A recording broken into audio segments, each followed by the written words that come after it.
Assalamualaikum warahmatullahi wabarakatuh. Alhamdulillahi rabbil alamin. Allahumma sholli ala sayyidina Muhammad wa ala ali sayyidina Muhammad. Kembali lagi di channel Khonispedia. Semoga kita semua dalam keadaan sehat walafiat. Semoga rezeki kita dilapangkan dan segala urusan dimudahkan. Amin.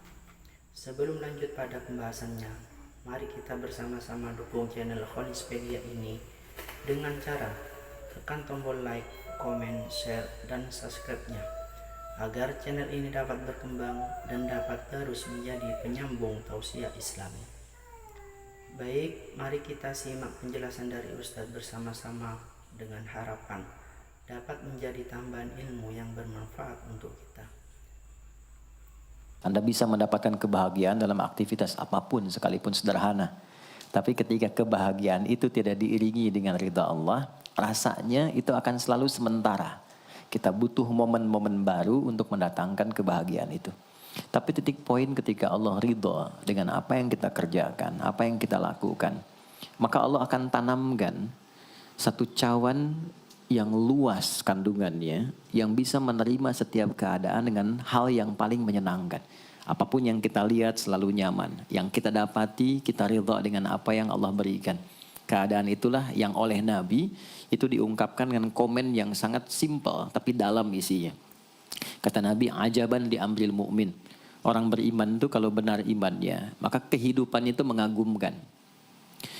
Bila dia mendapatkan kesuksesan, dia iringi dengan kesyukuran. Sehingga sifatnya tetap proporsional. Dia sukses tapi ada keseimbangan dengan syukur. Sehingga tidak berlebihan menyalurkan kesuksesannya itu. Dan dengan sifat berlebihan itu hanya memberikan beban pada dirinya. Saya pernah sampaikan kan. Di kesuksesan itu identik dengan gaya hidup. Rumus gaya di fisika itu kan selalu F1 banding lurus dengan F2. Apa yang didapat itu yang keluar. Tapi orang tidak boleh lupa bahwa F itu selalu berbanding lurus dengan P. Gaya berbanding lurus dengan tekanan hukum Pascalnya. Semakin banyak gaya, semakin tertekan hidupnya. Itu bandingan nilai kehidupannya. Nah, jadi gaya itu diperkenankan. Karena itu bagian dari energi. W sama dengan F dikalikan S. Hukum energi kan begitu. Jadi hidup nggak mungkin kalau nggak ada energi. Tapi energi yang terbaik itu akan dihasilkan membawa kesuksesan kebahagiaan ketika ridha Allah tertanam. Saat dia sukses, dia bersyukur sehingga proporsional. Saat dia merasakan duka pun dia nyaman karena punya sabar. Nah, sabar itu mahal. Di Jepang ada banjir, itu bisa minta maafnya luar biasa, tak tahan dia bunuh diri. Di kita banjir bisa berenang. Itu gambaran. Cuma kalau nggak seimbang repot juga. Nah, membangun keseimbangan itu butuh konektivitas yang kuat dengan Allah. Konektivitas itulah yang dalam bahasa agama disebut dengan sholat namanya. Ya. Di pertemuan lalu kita sudah mencakup beberapa bagian dari sholat itu. Tapi saya ingin tekankan sedikit untuk menguatkan. Sholat berasal dari kata wasala atau silatun. Dasarnya kata wasala yang berarti terkoneksi dengan kuat. Terhubung dengan erat. Kita pernah dengar istilah silaturahmi kan? Ya kan? Kalau kita kumpul, bahasa kerennya saya mau silaturahmi kan? Tapi goalnya tercapai nggak? Ya, silaturahmi itu kan dari kata silah. Terhubung dengan erat, rasa sayang dan perhatian. Sehingga parameternya itu bukan saat datang. Kalau datang kita nyapa wajar karena orangnya ada. Tapi kalau berpisah kita masih ingat, masih peduli, masih mendoakan, masih ngontak, itulah silah namanya. Di setiap keadaan kita masih terkoneksi. Keadaan kita yang terhubung dengan Allah. Sehingga di setiap tempat kita diperhatikan, di pekerjaan kita dibimbing, di rumah tangga kita diiringi. Sehingga semua berjalan mudah dan membahagiakan. Yang melatih kita untuk terkoneksi sehingga nggak putus dengan Allah, itulah yang disebut dengan sholat. Sehingga goal dari sholat itu adalah membangun konektivitas kita dengan Allah yang kuat. Itu yang dimaksud di Quran surah keempat An-Nisa di ayat 103. فَإِذَا قَضَيْتُمُ الصَّلَاةَ maka jika Anda telah tuntas mengerjakan sholat, فَاذْكُرُوا اللَّهَ ukuran keberhasilan sholat Anda itu ketika Anda merasakan konektivitas dengan Allah, mulai nyambung. Qiyaman, jalannya ingat Allah. Sehingga kalau orang jalan, bekerja di apapun, saat dia ingat Allah, dia bisa memfungsikan tubuhnya sehingga tidak mengerjakan apa yang Allah tidak sukai. Gak akan mungkin Anda melihat sesuatu yang tidak Allah senangi. Dalam keadaan yang sama Anda ingat Allah. Gak akan mungkin melangkah pada tempat yang salah saat ingat Allah. Dan itu tidak mudah, karena banyak orang keluar masjid pun setelah selesai sholat, masih tertukar sendal. Padahal kalau dia ingat Allah, gak mungkin itu terjadi. Itu pelajaran dasarnya. Wa qu'udan wa ala junubikum. Baik itu duduk, bahkan sampai berbaring. Ada koneksi. Nah jadi, singkatnya, sholat itu semua gerakannya, semua bacaannya, dari mulai kita bertakbir sampai kita salam, bacaan yang mengiringi, itu bukan sekedar gerakan hampa makna, formalitas kita bergerak dan berakhir, bukan sekedar membaca bacaan yang tidak ada isinya, tapi semua bimbingan bagaimana kita diajarkan langsung oleh Rasulullah bisa mengoneksikan lewat gerakan dan bacaan itu tersambung kepada Allah, sehingga feedbacknya semua apa yang kita bacakan dijawab oleh Allah. Semua gerakan yang kita lakukan, ini hakikatnya bimbingan tentang inti kehidupan kita. Jadi di sholat itu ada bacaan, ada gerakan, ada hikmah. Ada maknanya semua. Jadi bukan kita takbir begini hampa saja. Tidak. Kenapa mesti begini? Kenapa tangan yang kanan menutup yang kiri?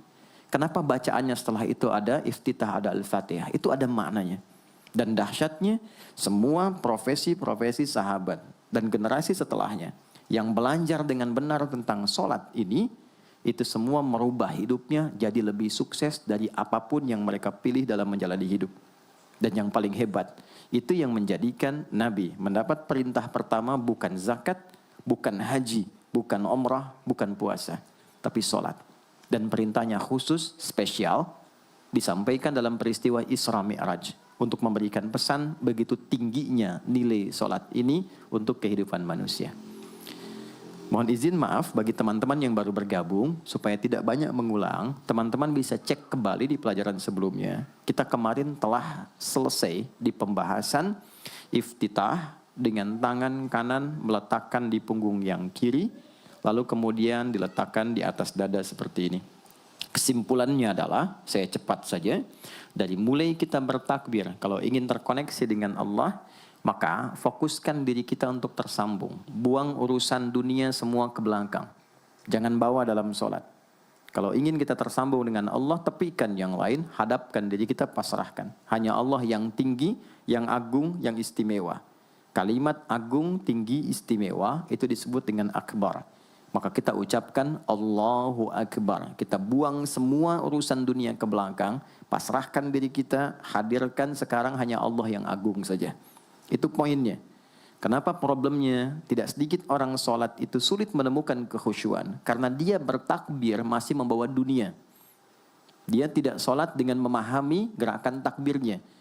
Dia jadikan sebagai formalitas. Apakah benar? Secara fikih benar. Gugur kewajiban, dapat pahala sesuai keikhlasan, tapi value dari sholat yang mahal itu nggak dapat. Itu poinnya.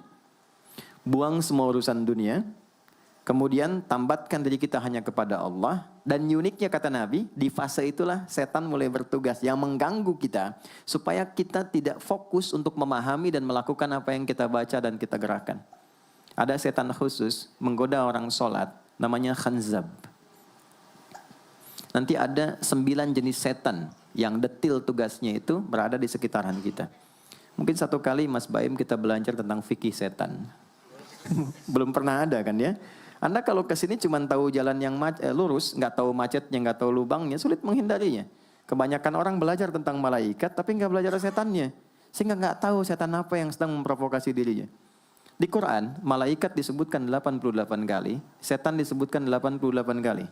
Kalau kita cuma dengar motivasinya, nggak tahu provokasinya, kita nggak tahu bagaimana cara menghindari yang ini. Itu poinnya. Khanzab itu, dia menggoda orang sholat, dimulai dari takbir. Jadi kalau belum takbir, Anda bisa merasa fokus apa saja. Nggak percaya silakan. Sebelum takbir tuh bisa siap fokus. Tapi begitu Anda mulai bertakbir, di hadis riwayat Abu Daud, Allahu Akbar, fayaqulu syaitanu.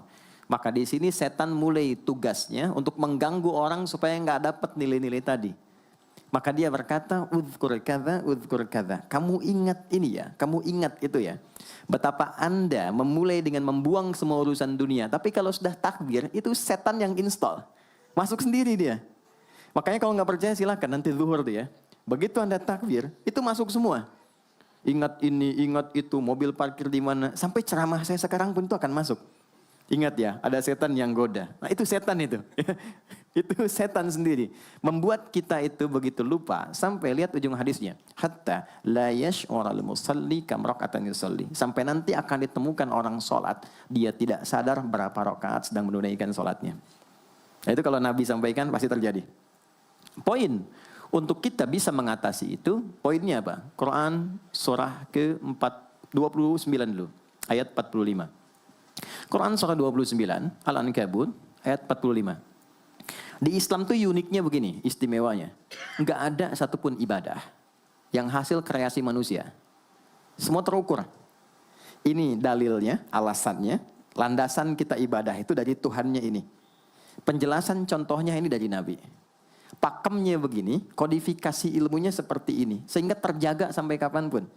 Dan tidak ada satupun yang kita kerjakan dalam ibadah, kecuali semua punya landasan yang kuat. Dan hebatnya diterangkan.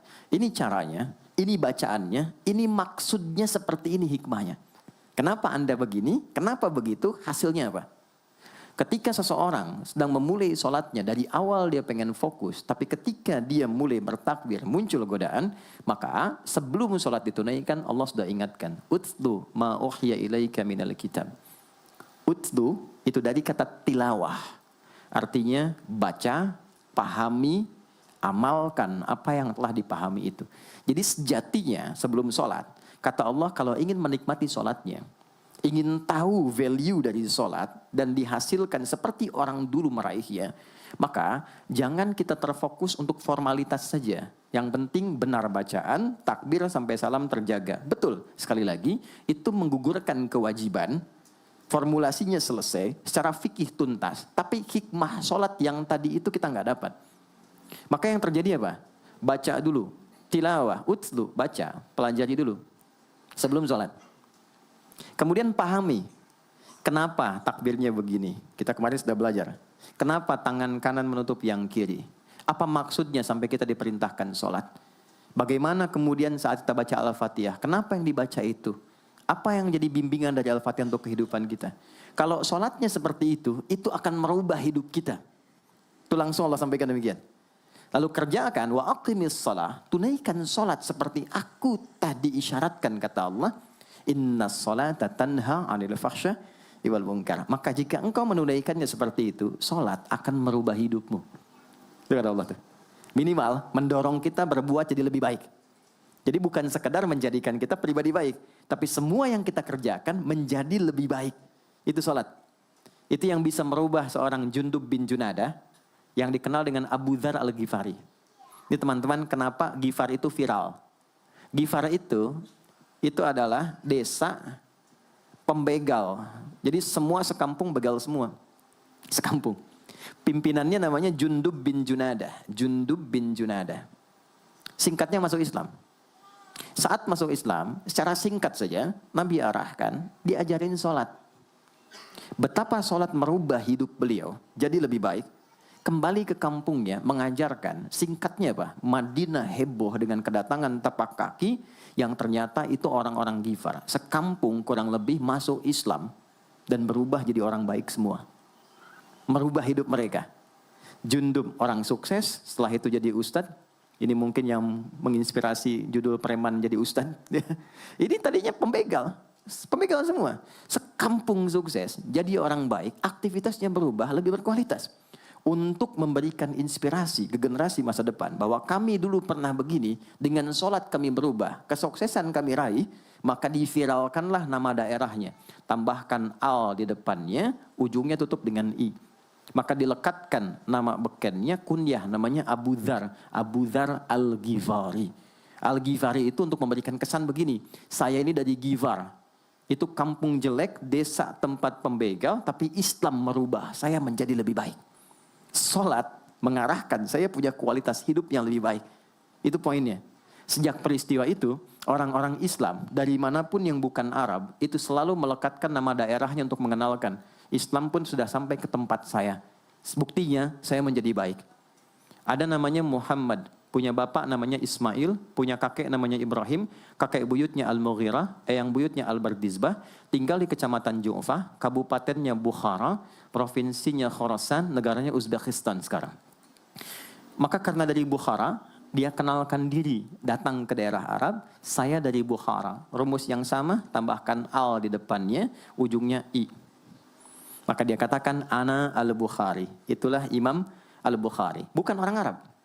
Kita punya guru besar Syekh Nawawi dari Banten. Ana Nawawi al-Bantani. Ana Ahmad Yasin al-Padangi. Tapi kesan kota itu untuk menunjukkan Islam telah sampai ke tempat saya dan merubah saya menjadi lebih baik.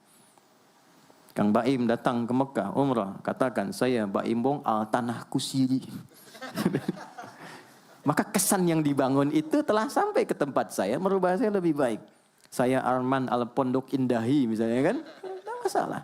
Itu sah. Dan orang mengenal, oh rupanya Islam telah ke setiap wilayah. Tapi value-nya sampai enggak. Jangan cuma kita katakan saya dari fulan, saya dari tempat A. Poinnya adalah, apa yang merubah engkau dari Islam, menjadikan engkau lebih baik. Jadi kalau ada orang Islam mengaku Muslim, lisannya tidak lebih baik. Maaf sekali, telinganya mendengar tidak yang baik, perilakunya kurang baik, maka dipertanyakan klaim keislamannya. Sudah sejauh mana saya mendapatkan keberkahan dari Islam itu? Itu yang menjadikan kenapa sholat paling pokok dipaksa kita wajib, bukan karena sujud rukuknya. Anda tidak sujud pun tidak akan menurunkan status Allah sebagai Tuhan, tetap Tuhan. Tapi ternyata ada value besar yang dengan kasih Allah diminta kita sholat supaya kita minimal jadi orang baik dan sukses dalam hidup. Demikian tausiah Islami yang disampaikan. Semoga bermanfaat, menjadi amal yang diridhoi oleh Allah Subhanahu wa taala. Amin. Akhirul kalam. Assalamualaikum warahmatullahi wabarakatuh.